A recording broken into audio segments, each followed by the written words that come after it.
이 구절로 굉장히 오래 보고 있습니다. 왜냐하면 하늘에 계신이 무엇이며, 근데 우리 아버지가 무엇이며, 그리고 오늘 그 이름이 거룩히 여김을 받으시오며가 무엇인지 이렇게 나누어 보고 있는데, 그래서 좀 맥락을 놓치지 않기 위해서 우리가 지난주에 살펴본 내용을 잠시 보자면 하늘에 계신에 대해서 보았었죠. 그런데 그 하늘에 계신이라는 것이 거리감의 느낌이 아니라 무엇이 더 근원적인가를 다루시는 분이다라는 뜻이라고 했습니다. 그래서 하나님이 하늘에 멀리 안 보여 이런 의미라기보다는 하늘로부터 시작한 근원적인 일을 다루시는 분이 하나님이다, 그 뜻이라고 했죠. 그래서 이 땅으로부터의 자유를 추구하신다라기보다는 더 근원적으로 악으로부터 우리를 어떻게 자유롭게 해가고 계신가, 그분이 하나님이고 그 하나님의 일에 집중하자, 우리는 그러한 것들을 지난주에 얘기를 했습니다. 그러다 보니까 하나님이 지금 뭘 하고 계신지에 집중을 해야 되고, 하나님의 방법까지도 우리가 믿음으로 찬성을 해 가야 됩니다. 그래서 이런 구절 소개해드렸던 거 생각이 나요. 하늘에 계신 하나님께 기도한다는 것은 하나님을 자기 취향에 맞게 길들이려고 하는 현대인들에 대한 경고다, 이렇게 얘기를 했죠. 왜냐하면 워낙에 자기 취향이 굉장히 강조되는 시대입니다. 그래서 내가 뭘 지지하느냐, 내 입장이 어떠냐, 내 권리가 무엇인가가 너무 강조되다 보니까 진리까지도, 그리고 진리의 주인이신 하나님까지도 내 취향과 입장에 맞게 조정하려 그러는 게 이 시대인 거죠. 사실 하나님이 근원이시기 때문에 하나님을 높이고 하나님의 진리가 견고하게 될 때에 그 토대를 밟고 사는 우리도 더 견고해지는 겁니다. 그런데 그것을 생각하지 못하고 오히려 내가 만든 토대 위에 내가 서려고 하다 보니까 참 모든 것의 창조주 되신 하나님을 거부하는 현상까지 일어나는 게 이 시대인데, 이럴 때일수록 우리가 하늘에 계신 하나님에 대한 중요성 더 명심해야 된다는 걸 지난주에 얘기를 했습니다.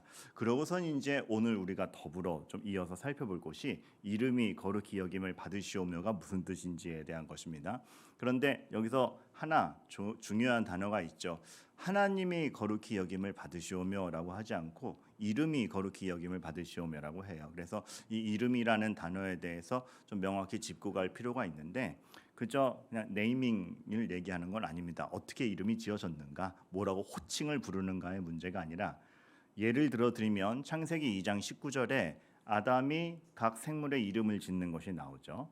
굉장히 중요한 장면입니다. 왜냐하면 하나님께서 아담에게 모든 위임권을 주신 다음에 정말 하나님의 뜻과 동일하게 세상을 잘 다스려가는가 보는 행동 중에 하나가 아담이 이름을 어떻게 짓는가 보는 겁니다. 근데 하나님 그걸 허용하시고 그 이름 짓는 것에 이렇게 아무런 제재가 없는 걸로 봐서 만족하신 걸로 보이는 겁니다. 그럼 이름을 짓는다는 건 무엇인가라고 했을 때 성경 안에서 이름은 그것을 뜻합니다.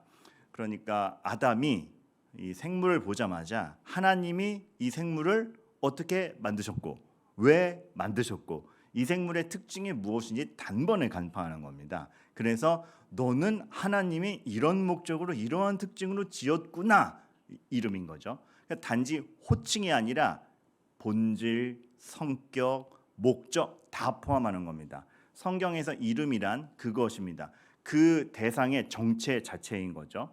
그래서 아브라함이 아브라함이 되는 것, 야곱이 이스라엘이 되는 것, 열국의 아비가 되며 이름에 하나님이 들어가는 것, 그 자체가 이름을 계명했다 정도가 아니라 그 사람의 사명과 삶의 목적과 하나님과 동행하는 인생의 정체성 자체가 달라졌다를 뜻하는 것이죠.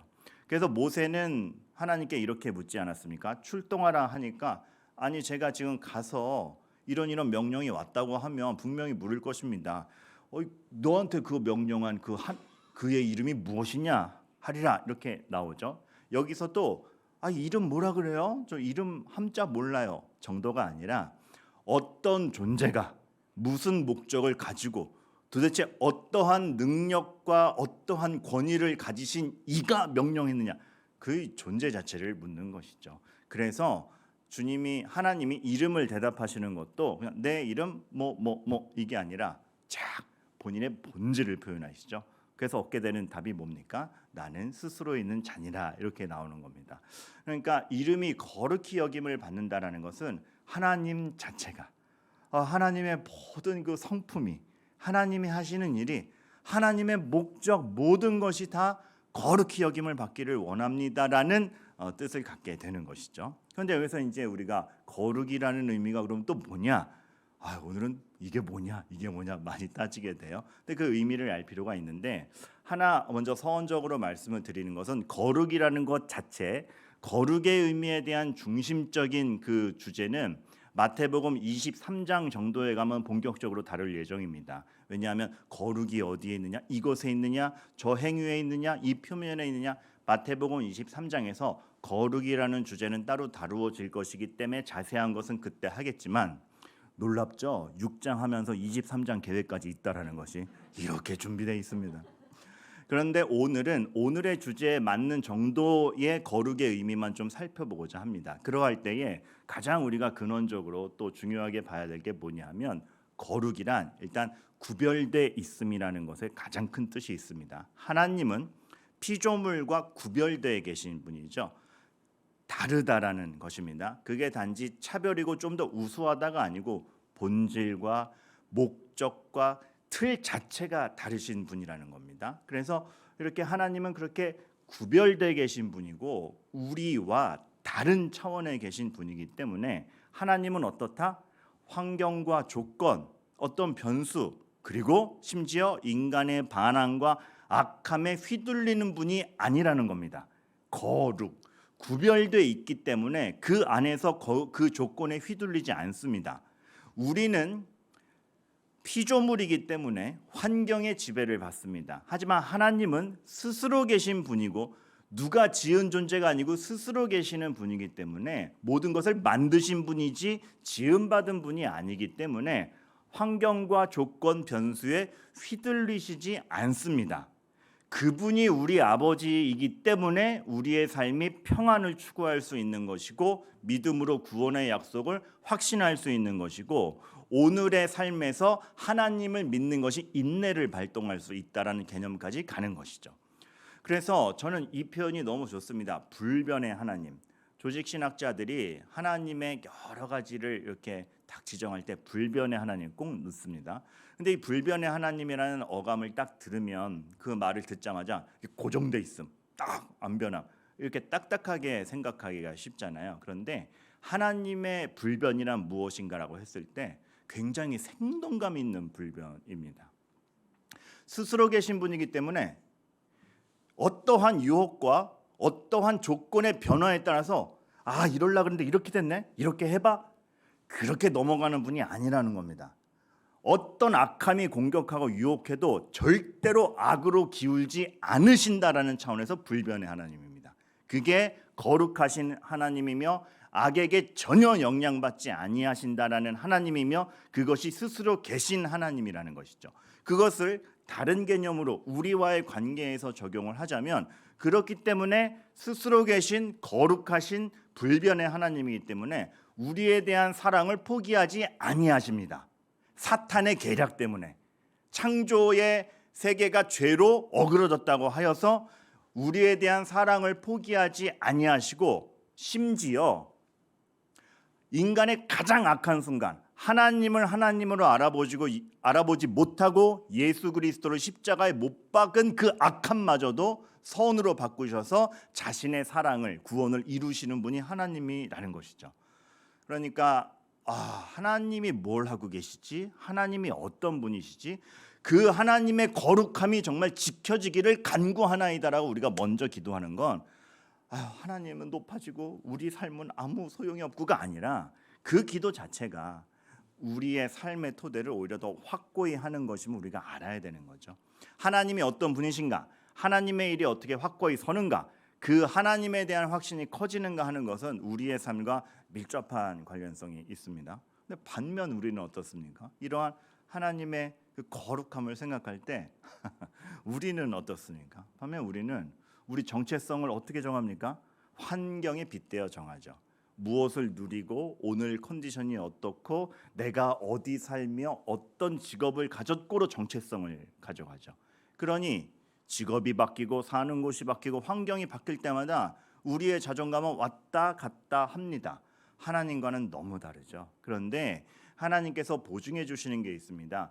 우리를 자녀라 했을 땐 너희의 정체성도 환경에 휘둘리는 것이 아니라 나의 자녀, 성도로서 천국의 백성으로서 정체성을 매겨주겠으니 여건에 따라서 너희들의 자존감을 왔다리 갔다리 하지 말라라는 그 보증이 함께 있는 것이죠. 그 말은 곧 너희가 좀 유리한 지경에 있을 때는 잘하다가 불리한 지경에 있으면 악하고 치사한 사람이 되지 말고 부한돼 있으나 비천한데 있으나 하나님의 사람으로서의 해야 될 바를 마땅히 해 나아가라.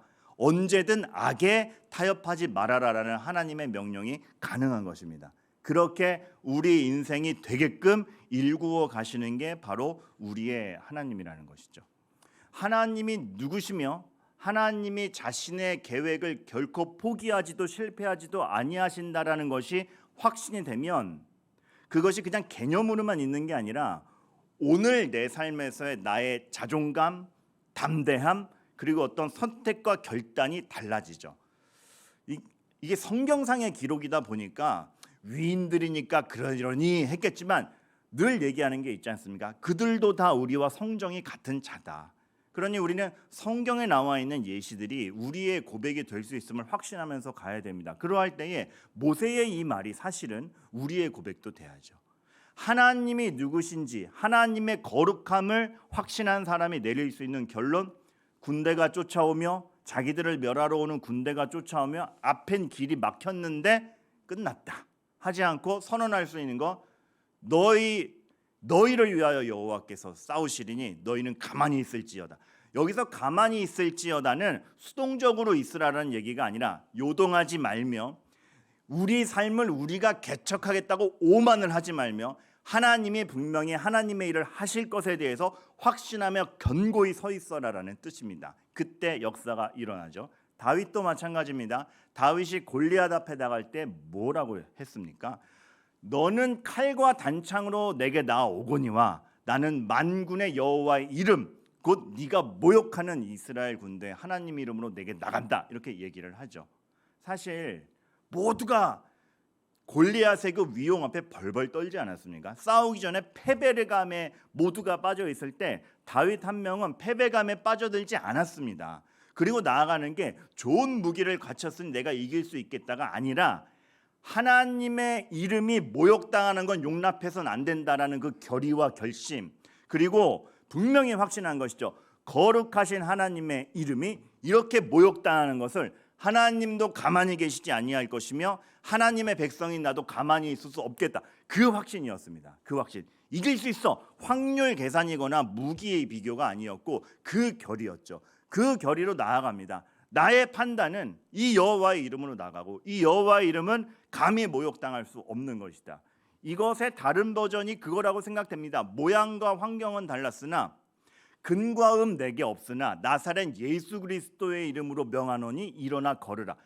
그러니까 이 성경상에 나와 있는 사람들의 어떤 근거와 확신과 나아가고자 하는 방향은 주님 이름으로 하면 이겨 병두나 이런 차원이 아니라 하나님의 역사는 우리 눈으로 분석되는 것 이상으로 그 목적과 선함이 분명하면 분명히 역사할 수 있다. 그 확신이었던 것이죠. 지면 어떻게 했냐고요? 이겼으니까 그거 생각하지 맙시다. 그러나 또 하나, 그래서 제가 늘 들어드리는 예 중에 그게 있는 겁니다. 그런데 역사 안 하면 어떻게 해요? 그러니까 다니엘의 새 친구가 있죠. 그리 아니하실지라도 하나님은 하나님이다.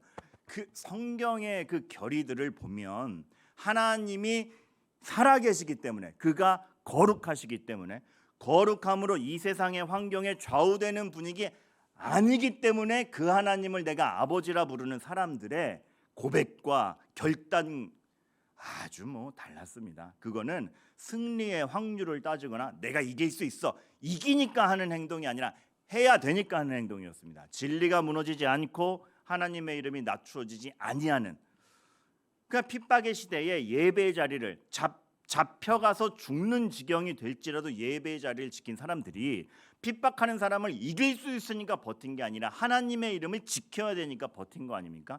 그 결단과 결의가 어디서 나오는가? 그 이름이 거룩히 여김을 받으심에 대한 확신, 이 땅에서의 패배가 아님을 아는 그 소망, 보이지 않는 것에 실상을 지니고 있는 사람들, 그리고 결국 종국에는 하나님이 그 하나님의 능력을 펼치실 것이라는 확신을 다 가지고 있는 것이죠. 여러분, 이것이 오늘 기도의 굉장히 중요한 부분입니다. 우리로 하여금 다시금 정말 마음을 뜨겁게 만들죠. 나는 어떠한 결의로, 어떠한 확신으로 무엇을 위해 나의 모든 것들을 선택해가고 내 행동과 동기를 부여하는가라고 했을 때 우리가 희석된 것은 없는지, 그러한 뜨거움을 잃어버린 건 없는지, 하나님을 주목하기보다는 내가 분석하고 확률 싸움을 하고 있는 건 아닌지, 다 이런 것들에 대해서 우리가 다시 한번 자리매김을 하게 됩니다. 그런데 또 하나 조금 이렇게 우리가 살펴봐야 될 것은 이게 간구입니다. 간구. 이름이 거룩히 여김을 받으시기를 간구합니다의 약자입니다. 근데 여러분, 하나 질문 드려요. 하나님은 우리가 거룩하게 되기를 이렇게 기도해야 거룩해지시는 분이에요? 우리가 하나님 거룩해지셔야 돼요. 안 된다, 더러워지면 안 되는데, 이겁니까? 우리가 기도하는 만큼 하나님의 거룩이 올라가는 건 아니죠. 근데 간구란 말입니다. 왜 이걸 간구로 주셨을까요? 이것은 우리 기도에 따라서 하나님의 거룩이 높아지고 낮아지고 그 뜻은 아닙니다. 하나님은 스스로 계신 분이로서 그 거룩을 잃지 않으십니다. 그러면 거룩히 여김을 받으시오며가 갖는 뜻은 무엇인가라고 했을 때 그 하나님의 거룩함을 모두가 알고 인정하기를 바라는 간절한 간구인 거죠. 우리가 그것을 알고 가자. 하나님은 거룩하시다. 하나님은 자신의 뜻을 이루고 계시다. 하나님이 눈에 안 보이니까 신앙은 그저 어리석은 것 같고 과학보다 열등한 것 같고, 뭐 하나님이 계시면 네 삶의 형편이 왜 그러냐라는 등등의 비아냥이 있을 수 있지만, 원하옵기는 어떤 경우라도, 어떤 환경이라도, 어떤 우리의 지식과 심정으로라도 그 하나님의 거룩함이 모독되는 일이 없기를 바라겠고, 오히려 모든 사람들이 그 하나님을 알기를 바란다. 이 처절한 간구가 이 속에 묻어 있는 것이죠. 우리는 그걸 지켜가야 됩니다.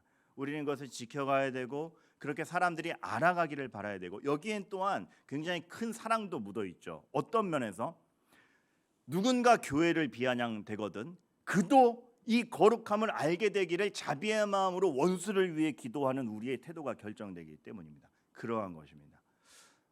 지난번에 한번 말씀드린 바, 새벽기도 때 그것을 말씀드린 적이 있죠. 하나님이 본인의 거룩함을 얼마나 완고히 지켜가시는가. 그래서 부정한 자들을 다 진 밖으로 내보내시죠. 하나님의 임재와 하나님의 거룩이 임하는 곳에는 부정한 자가 있지 못하도록. 그래서 제가 그때 한번 그 의심의 말씀을 드렸습니다. 오히려 그 사람들을 더 감싸주고 이렇게 한 울타리 안에 둬야 되는 거 아니야? 어떻게 그래 다 내쫓을 수 있어? 근데 하나님께서 말씀하시는 건 분명한 거죠. 하나님은 기준을 낮추지 않으십니다. 하나님은 이 거룩에 대해서 타협이 없으십니다. 그런데 제가 말씀드린 것, 그것을 타협치 아니하시는 가운데 그 높은 거룩까지 그 부정한 자들을 다 회복시켜서 끌고 가시는 것이죠. 그것이 하나님의 계획. 그러니까 적당한 선에서 타협한 다음에 들어와가 아니라 이 기준, 이 거룩의 기준, 이 피조물들, 악한 모든 환경에 지배받아서 휘둘리는 것이 아니라 하나님 그 자체로 완전하며 타협되지 아니하며 이루어지는 그 하나님의 거룩함은 어느 곳에도 상실할 수 없고 타협될 수 없는데, 이것에까지 죄인인 어그러진 내쫓겨야만 되는 자가 오게 하기 위해서 그 중보자로 예수 그리스도가 낮아지셔서 오신 것이죠. 그러니까 너무 감사한 겁니다. 그래서 우리에겐 예수 그리스도의 이름이 필요하고, 예수 그리스도의 이름으로 기도합니다라고 외칠 수 있는 여러분들의 삶이 어디까지 이어지고 있는가를 날마다 확신하셔야 되고, 거기에서 여러분들의 자존감, 여러분들의 자신감, 삶의 목표가 정해져야 됩니다. 그리고 참 우리가 이 거룩을 논할 때 하나 실수하는 건 그 단어 자체가 벌써 거룩이라는 말 자체에서부터 풍겨오는 말하는 그 정결함, 그 고귀함이 있지 않습니까? 그러나 하나님께서 참 이 말씀을 두고 보여주시는 것 중에 하나는, 이렇게 거룩은 위중하다 하고 바로 예를 들어주시는 게 가정으로 갑니다. 그래서 그것도 부부싸움하는 가정으로 갑니다. 그래서 남편이 아내를 의심할 때, 아니 나 잘못 없는데 왜 그래, 막 이런 삶의 정황을 딱 주시면서 그 안에 나의 거룩이 확 묻어 들어간다. 그 예시를 드세요. 그러니까 하나님의 거룩은 이렇게 예배 중에 우리가 아주 좋은 컨디션에서 갖추어진 모습 속에서만 발현되는 게 아니라, 이런 개인적인 일까지, 이런 개인적인 일 하나하나에까지 그 하나님의 거룩과 죄로부터의 자유로움은 늘 묻어 간다라는 것이죠. 그래서 의심이 일어날 때에 그 거룩이 발동되어서 의심에 휘둘리는 것이 아니라 온전한 신뢰로 휘둘려야 되며 정당한 판결. 그래서 내 분노와 내 가려진 시야로 판단하는 것이 아니라 제사장의 법대로란 말은 법대로에 그저 법치주의만을 얘기하는 게 아니라 하나님의 시선으로 정말 정당한 것을 보자. 나의 분노와 의심에 휘둘리지 말고, 그래서 법대로 되었을 때 잘못된 것은 심판받겠으나 벌 받겠으나 아닌 것은 다시 온전한 회복으로 가는, 하나님께서는 늘 그 하나님의 거룩이, 그 죄에 지배받지 않고 죄에 휘둘리지 않는 우리의 삶이 있기를 바라면서 그것들을 보증해 오신 거고, 이것이 가능하게 하기 위해서 구약에서는 그 제사법을 마련했지만 그 제사법에서 표상되는 모든 것을 이루시는 예수님이 우리 중보자가 되신 것이죠.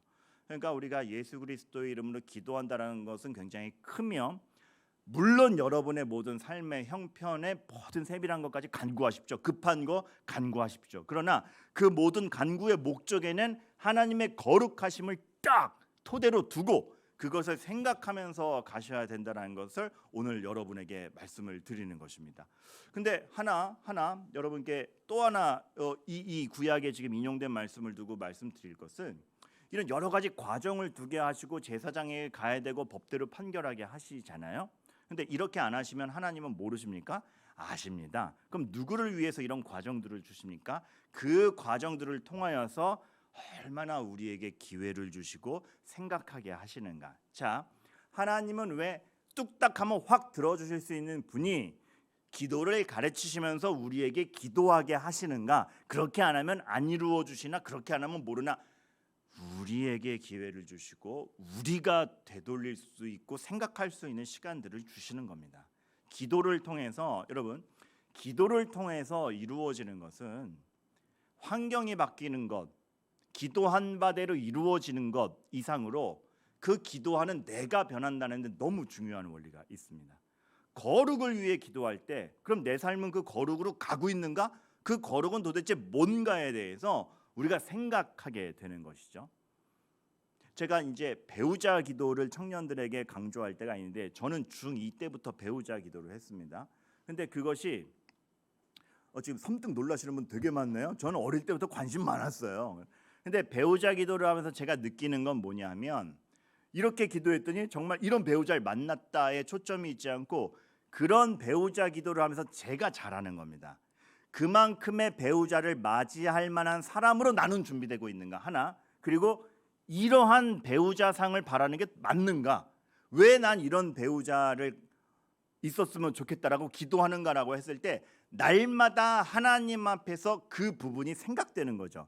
그러면서 내가 잘하는 겁니다. 그래서 그 이후에 뭐 여자친구가 생겼네 안 생겼네 이건 중요하지 않습니다. 중요합니다. 청년들 오해하지 마시고 중요합니다. 제가 능력이 없었을 뿐이에요. 그런데 명확한 판단력과 명확한 요건을 가지고 이성 교제도 내 욕구대로 하는 것이 아니라 하나님의 기준 안에서 늘 생각하고 진짜 행복이 무엇인가를 생각할 토대들이 마련되더라고요. 제가 그만큼 완벽하게 했다라는 것이 아니라 그것이 준비되더라고요. 기도란 그런 것입니다. 그래서 소원 성취의 방편이 아니라 하나님이 주시는 기회 안에서 얼마나 우리가 하나님의 뜻을 알아가는가.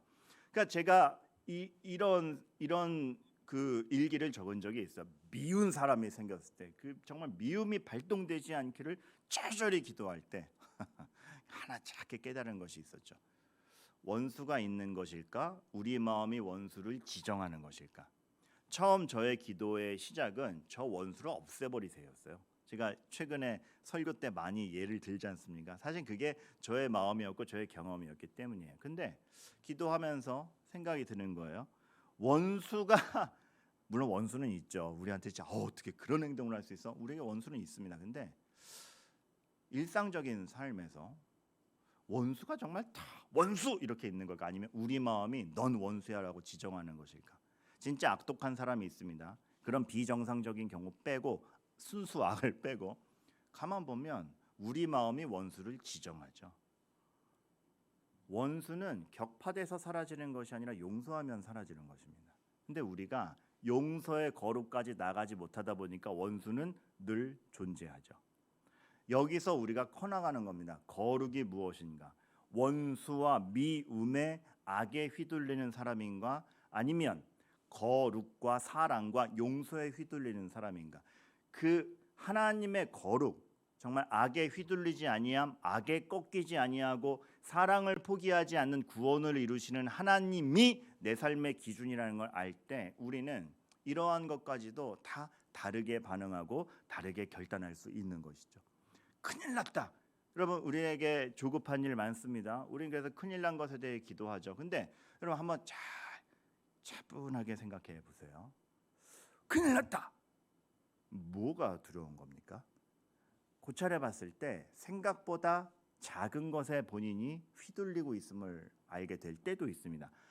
정말 큰일도 있습니다. 막 집안 자체, 내 생명 자체를 휘둘리는 건강과 위중한 문제들이 있죠. 하지만 그것의 끝에도 죽음이 있는 것인데 그 죽음을 정복하신 분이 하나님이라는 것을 안다면 우리 마음에 낙심이 있을 수는 있지만 좌절로 가거나 소망 없는 채로 절규하는 그런 모습은 최소한 없어야 되지 않는가. 사실 저는 이거 감히 말씀드리지 못합니다. 왜냐하면 사람마다 당하는 그 큰일 났다의 위중함이 다르기 때문에. 하지만 한번 기도하면서 진지하게 생각해 봤으면 좋겠어요. 뭐가 두렵기 때문에 화들짝 놀라서 큰일 났다라고 하는가? 그 어려움보다 하나님이 작다라고 여기는 건가? 도대체 지금 나는 어떤 마음인가?